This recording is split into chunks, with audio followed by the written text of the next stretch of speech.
আশা কৰোঁ সকলোৰে খবৰ ভাল আৰু মোৰ ভাল।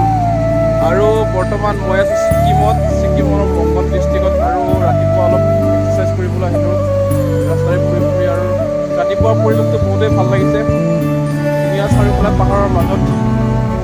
ৰাস্তাবিলাক কিন্তু ইমান ভাল নহয়, কিন্তু গোটেই মাজে মাজে আছেতো সেইকাৰণে ভাল লাগে আৰু কিছুমান পৰিৱেশকেইটা।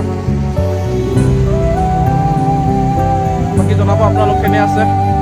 আৰু বৰ্তমান মই আছোঁ এটা প্ৰজেক্টৰ কামত লাইনত আছোঁ। আৰু দুফালে মোৰ এইটো ঝৰ্ণাও আছে, পিছফালে ঝৰ্ণাও আছে দেখিবলৈ ভাল লাগিছে বাৰু কিছু। আৰু এইটো তিষ্টা নদী, এইটো নদীটো নৈ বৈ গৈছে, তিষ্টা নদী। ইয়াৰ ওপৰতে প্ৰজেক্টৰ কাম 1200 মেগাৱাটৰ কাম চলি আছে, পাৱাৰ প্ৰজেক্টৰ, তাতে মই কাম কৰি আছোঁ। আজিলৈ এইখিনিয়ে বাৰু।